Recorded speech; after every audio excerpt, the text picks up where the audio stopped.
अस्सलाम वालेकुम जी। आज आप लोगों के लिए एक और स्नैक बनाने जा रहे हैं जिसका नाम है पंजाबी आलू टिक्की। तो इसके लिए आपको चाहिए आलू, जिन्हें मैंने यहाँ पर बॉईल कर मैश कर लिया हुआ है।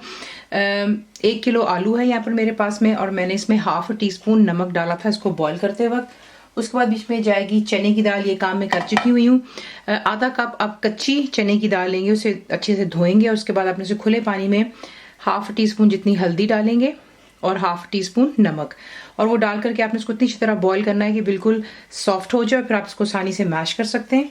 तो ये हो गई चने की दाल, ये चलेगी बीच में। एक दरमियानी साइज की प्याज लेंगे, ऑमलेट की तरह इसको आप चॉप कर लेते हैं।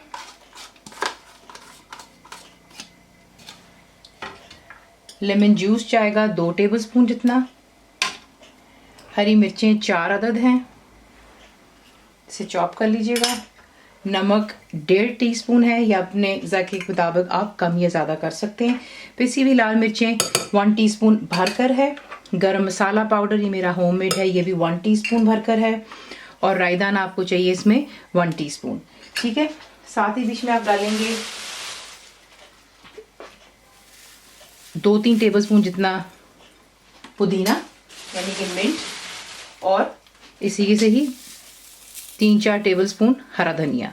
तमाम चीज़ों को अच्छे से मिक्स कर लेते हैं और फिर आपको दिखाते हैं नेक्स्ट। मुकम्मल लिखी हुई रेसिपी के लिए यूट्यूब की वीडियो के नीचे चेक करें या फिर वीडियो के ऊपर लिंक को चेक करें, जो कि आपको सीधे मेरे वेबसाइट cookWithFaiza.net पर ले जाएगा। ये मिक्सचर यहाँ पे तैयार हो गया। देखिए, इसे आप फ्रीज़ नहीं कर सकते हैं, बहुत दफ़ा बताया, आलू आप फ्रीज़ नहीं कर सकते हैं, फ्रीज़र का मॉइस्चर इसमें चला जाता है और फिर ये ख़राब हो जाते हैं। फ्राई करते वक्त आप इसको हैंडल नहीं कर पाते हैं, बिखर जाते हैं। तो ये मिक्सचर आप बना करके फ्रिज में आराम से 1 हफ्ते के लिए रख सकते हैं, और जब आपका दिल चाहे आप इसे बना करके इसकी टिक्की बना सकते हैं। ठीक है, तो यहाँ पर आप थोड़ा सा तेल लगाएंगे हाथों पर, ताकि मिक्सचर आपके हाथ पर स्टिक नहीं करेगा। और जितना बड़ा ये छोटा साइज़ आप बनाना चाहते हैं, दैट्स योर चॉइस। इसकी टिक्की बना लेते हैं और फिर जो है इसको हम करेंगे फ्राई। तो देखिए टिक्की बन गई। ठीक है, आप इसको जो है इसी के से भी सर्व कर सकते हैं। अगर आप चाहें तो इसे फ्राई कर ब्रेड की सैंडविच में लगा लें, तो उससे किसी आप इसको सर्व कर सकते हैं। इसके काफ़ी तरीके, रोटी के साथ खा लें, पराठे के साथ खा लें, इसका मज़ा आता है। साथ में पुदीने की चटनी हो या इमली की चटनी, तो इसी के से आप इसको सर्व कर सकते हैं। तो यहाँ पर मैं टिक्कियाँ तैयार कर लेती हूँ, फिर आपको दिखाती हूँ इसको फ्राई कैसा करना है। अब आपने क्या करना है, तेल आप चढ़ा देंगे गर्म करने के लिए। शैलो फ्राई कर लें, deep fry, that's your choice, कोई इसमें इशू नहीं है। इस टिक्की को आप उठाते हैं और उसे अंडे में डिप करेंगे अच्छी तरह, और उसके बाद ब्रेड क्रम्स में डालेंगे। अंडे की मिकदार बताने की कोई इतनी खास वजह नहीं होनी चाहिए, क्योंकि ऑब्वियसली जितनी आप टिक्की बनाएंगे तो आपको हो सकता है 4 अंडे लग जाएं, 2 अंडे, 1, इट डिपेंड्स। ठीक है ना। यहाँ पे मैंने फ़िलहाल 1 अंडा बीट किया हुआ है, और 1 कप जितना मेरे पास ड्राई ब्रेड क्रम्स है। अगर आपके पास ड्राई नहीं है तो आप फ्रेश भी इस्तेमाल कर सकते हैं। इसी के से आप टिक्कियों को तैयार करते हैं और फिर इसे हम करते हैं फ्राई।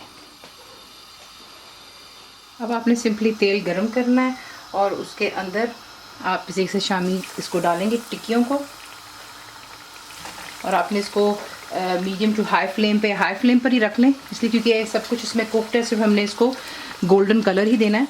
तो ये कि इसको अच्छे से फ्राई कर लेते हैं दोनों साइड पे। जब गोल्डन कलर आ जाएगा तब आप इसे निकाल करके पेपर टॉवल या टिश्यू के ऊपर रखें, ताकि एक्स्ट्रा तेल रिमूव हो जाए, और फिर हम इसे करेंगे डिश आउट। इसी के साथ फ्राई करते हैं। सर्व आप इसे कर सकते हैं केचप के साथ, मेयोनीज़, इमली की मीठी चटनी, पुदीने की चटनी, ये तमाम कुछ चीज़ें सिखाई नहीं है, लिंक आपको वीडियो में ज़रूर देंगे इंशाल्लाह। तो आपको रेसिपी पसंद आती है तो प्लीज़ को लाइक शेयर सब्सक्राइब जरूर किया करें। कंप्लीट रिटन रेसिपी आपको मिलती है मेरी website which is in English, cookWithFaiza.net पर। और उम्मीद है कि आप लोगों ने मेरी ऐप भी डाउनलोड कर ली होगी, जो कि फ्री है। तो ज़रूर बनाइएगा, बताएं आपको कैसा लगा। दुआ में याद रखें, and thank you for watching. Channel को सब्सक्राइब करें, बेल आइकॉन का बटन दबाएं, मेक श्योर कीजिएगा कि ऑल भी प्रेस कर दीजिएगा, ताकि आप लोगों को मेरी लेटेस्ट वीडियोस रिसीव हो जाएं।